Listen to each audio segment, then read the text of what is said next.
graph with aggregate functions. So we say for each graph G, we say aggregate vertex count is our new property which stores the result of the aggregate function, and the value is the number of vertices contained in that specific community. Okay, now every community has a new property vertex count with corresponding value.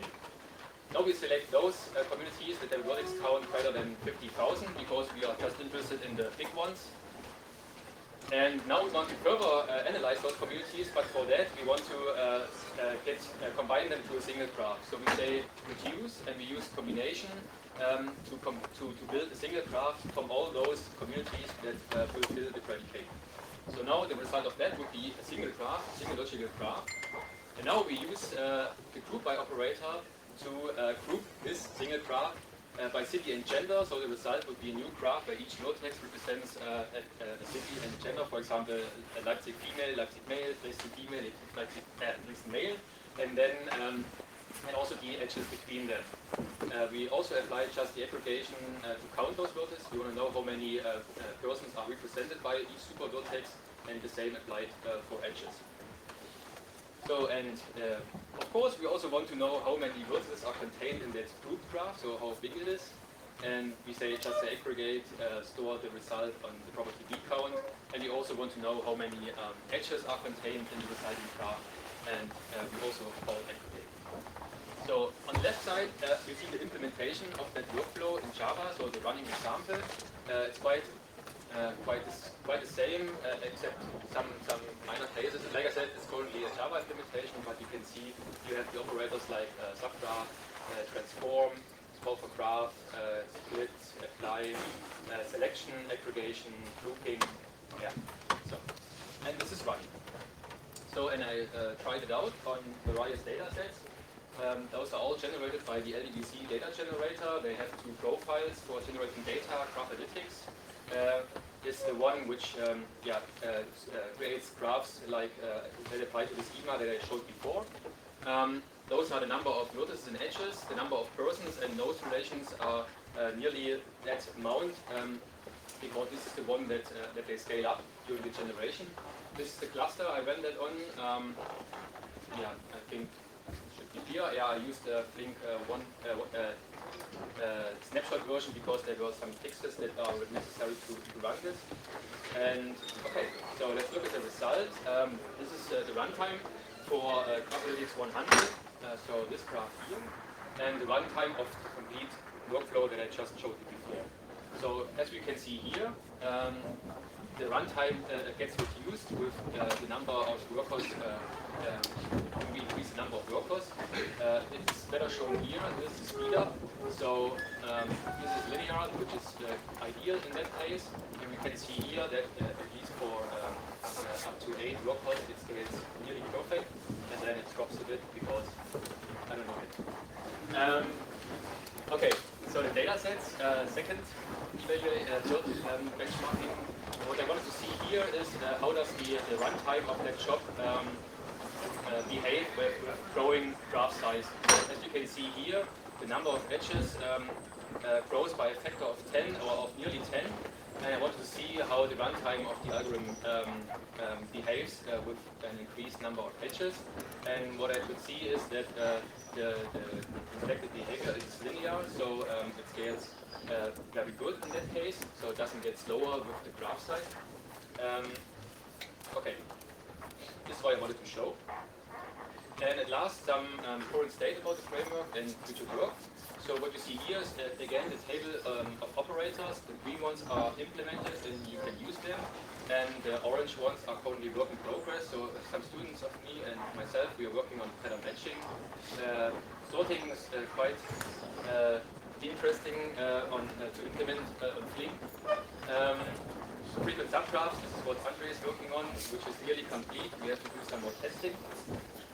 Okay, then the current state, we started building Graduk last year, I guess, and in the first implementation we used MapReduce, Jira, and some Hive for implementing this, and quickly figured out that it's really complex and the code is really messy, and so we thought, okay, let's just try it out on Flink.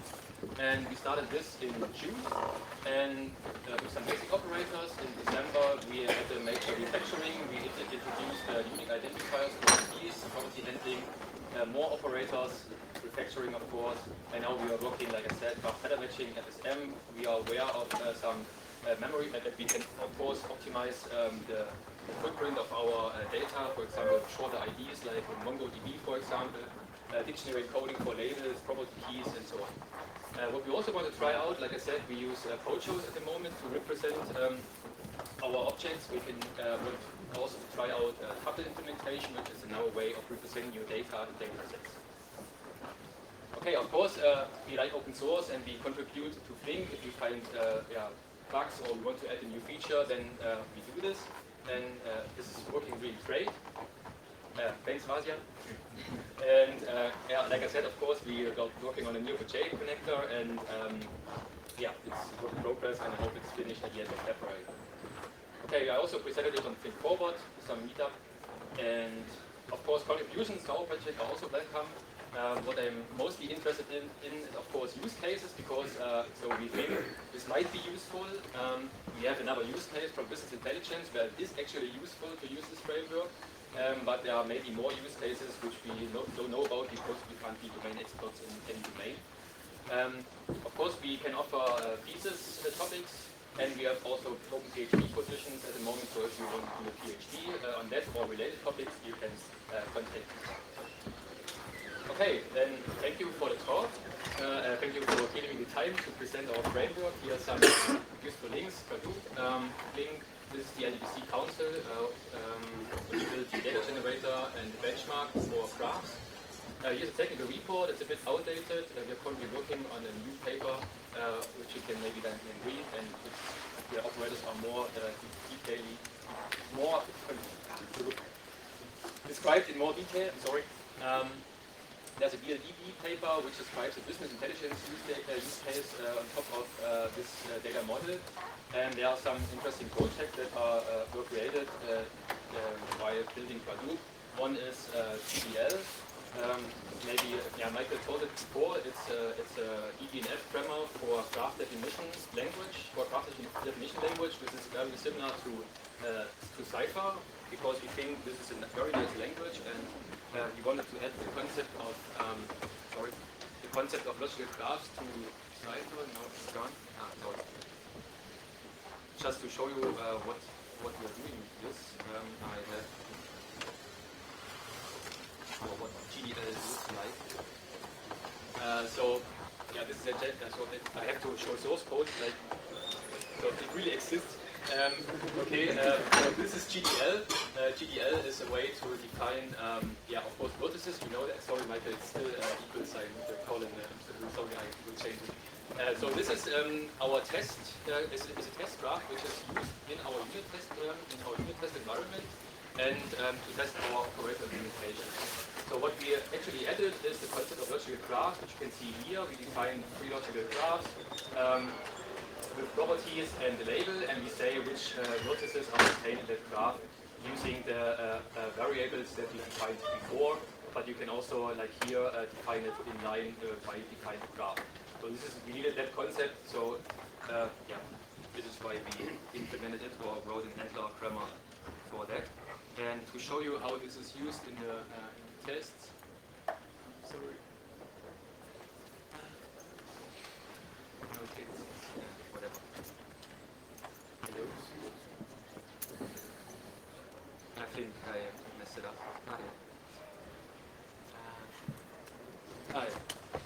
So what you see here is a unit test, for example, for the group operator. And what we do here is, this is our unit test. It starts here and it ends here. And if you have ever worked with graphs before, and especially property graphs, and you thought about how to unit test my algorithms, then this could be a solution for this problem. What we do here is we say we get an input graph using the variable G2, which we saw before in the GDL script. And then we just say what is our expected result of that operator. So this graph here is the expected output of the group by on the input graph G2. And then we just do the grouping, which is this part in the test. And then we just say, okay, if the output graph equals by element data, so it contains has the same canonical representation than the expected graph, then it asserts it evaluates it true. and we just test for that, and this is the test. So it's quite nice compared to really test it by hand. Okay. So that's it. Thank you for time again.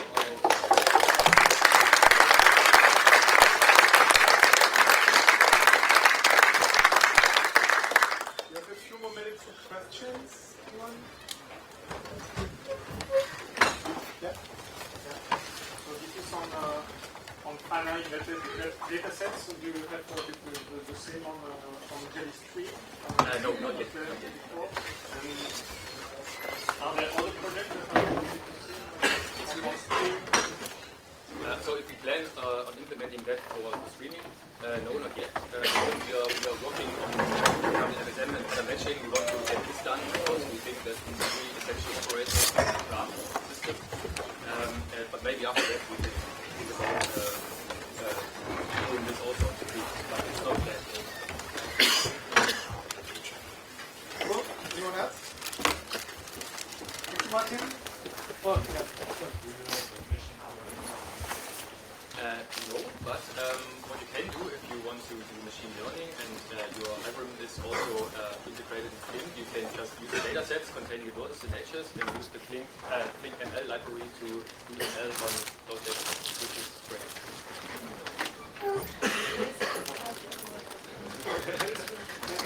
So, thank you a lot, Martin.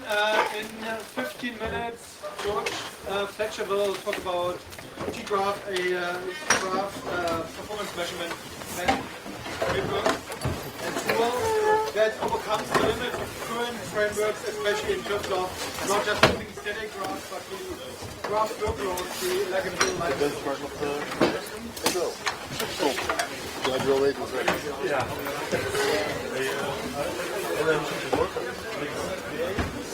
Morgen kan ik bij Go of bij configuration.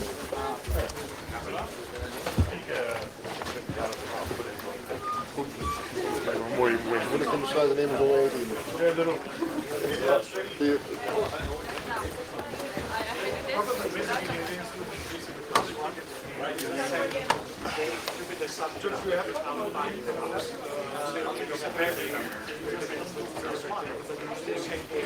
Yes,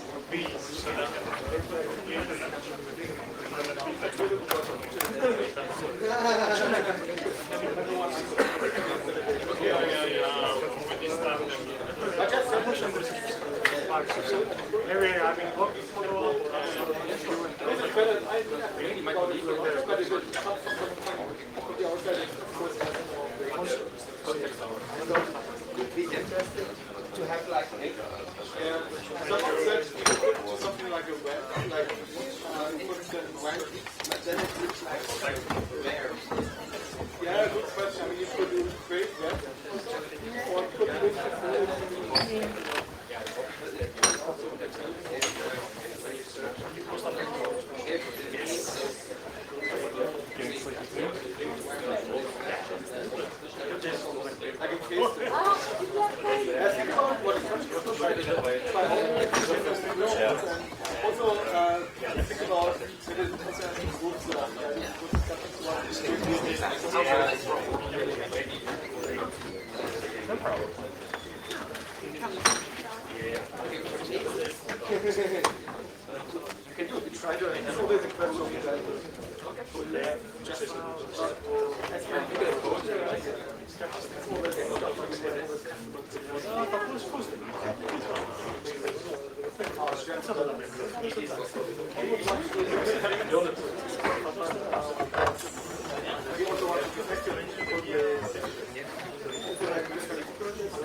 But it's good, so if you have feedback, I mean, if you want to try out new stuff, then you can do it, right? You just go to alpha,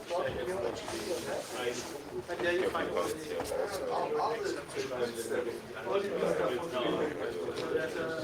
It's very open. It sounds good, but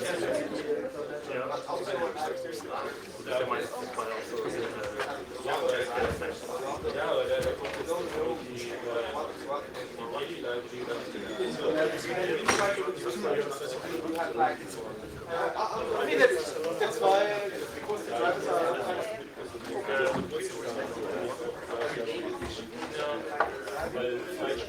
Yeah, we have it. Okay.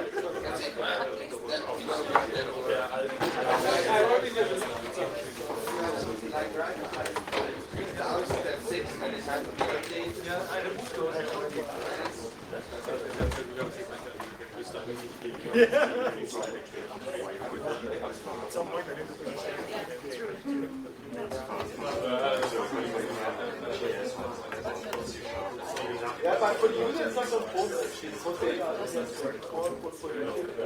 Because they need to work for from JavaScript to Python to whatever. But for the user it doesn't matter because they don't care what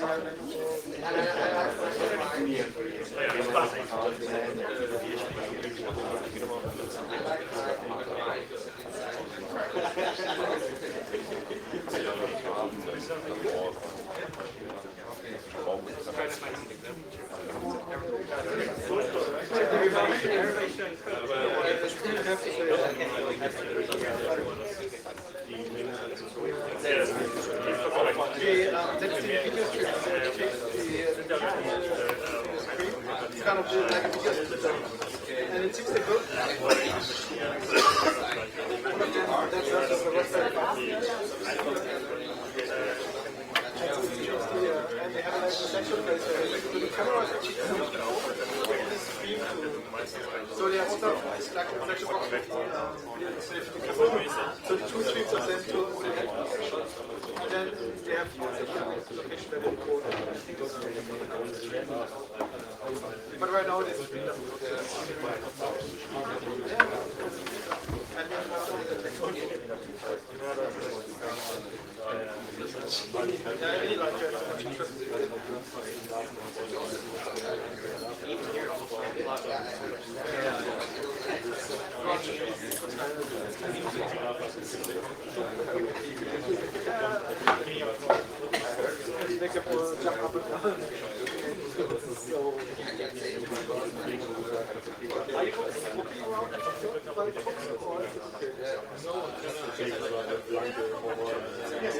so it's just if you go over here or something, then you have to I don't know everything like here is built.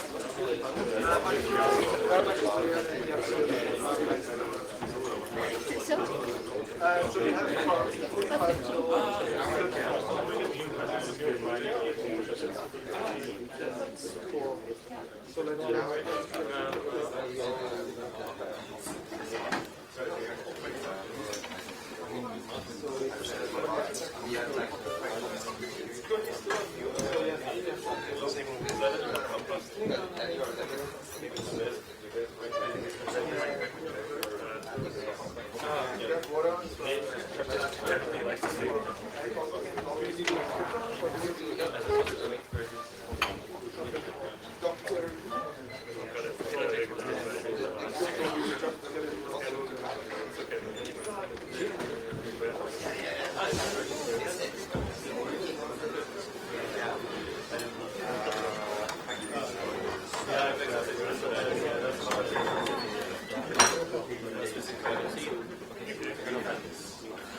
So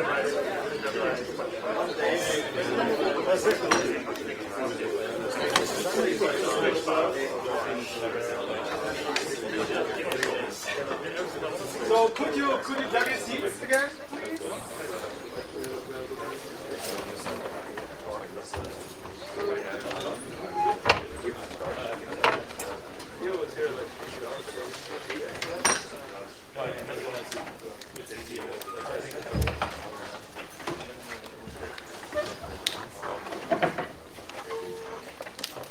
Thanks a lot for coming, also for the latest talks.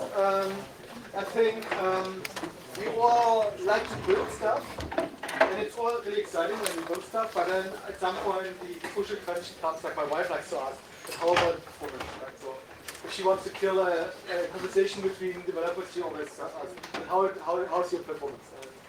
People either start to explain very loudly, or they get quiet. So I'm happy that George comes by and shows us another way of measuring performance, benchmarking graph databases and graph processing solutions with the dynamic workloads. So not just static graphs and static analytics, but also with dynamic workloads. So welcome, George, and I'm looking forward to your talk. Thank you, everyone, for sticking around. Sit down. Okay, yeah. So I'm George. I just want to mention this is a collaboration with folks at INRIA and also CNRS and also folks at University of Oxford. We're based in Iceland. Yeah, okay. So this is about tunable benchmarking of graph databases with Gmark. And so this talk is about actually expanding each of these words. Right? So I'll talk what motivates each of the words and why we should be interested in them, especially this late in the day. Okay, first, so why graph data? I'm going to skip this slide because I think every talk has had a slide like this so far. So I think we're all, especially sticking around to the end here, find some motivation, some interest in large graphs, large collections, graphs. But I just want to also maybe throw something new into the mix. So I really like this quote by Darcy Wentworth Thompson. Does anyone know Darcy Wentworth Thompson, by the way? So his claim to fame was to introduce mathematics into biology. That was a major turning point, actually, in biology, was to use math to model biological systems. But he also has this really nice quote, right, which really motivates our interest in graph data. So things, so nodes, are interesting only insofar as they relate themselves to other things. They have edges, relationships. So only then can you put two and two together and tell stories about them. And such is science itself, and such is all the knowledge that it gives. I just think this is a nice kind of quote. Okay, so that's graphs. That's easy enough to motivate. By graph databases, I also think there's not much need for motivation of graph databases. It's an response to these large collections and also increasingly sophisticated analytics. The past decade has witnessed an explosion of graph data management solutions. Right? Native graph stores, triple stores, and a revival of interest in native relational approaches to data. Okay, so graph databases, why benchmarking? Right, so benchmarks have been actually very successful in the past in the general field of data engineering, both for research and also in the industry. But there have been lots of success stories, both on the relational side, but also in the XML world, with benchmarks such as TPC, Gmark, and XML. So it's clear that benchmarks are good, and it would be nice to also have nice, well-defined community shared resources, benchmark resources for the design of graph instances. Right? There's also just a nice editorial and the communications that goes in with the years back. Right? So the field has good benchmarks, then we settle debates and we make progress. So the current leaders, there are graph DB benchmarks out there. So the two kind of leaders currently are the LBDC social network benchmark, which Martin mentioned and has used in his work, and also WATDIB coming out of the University of Waterloo. And LDBC, as we saw, is a fixed schema, fixed query workload benchmark, with the idea of targeting stress testing query engineering choke points. So each query of these, I think it's a dozen or so queries or some variations, is hand-tuned and designed to stress test some aspect of query processing on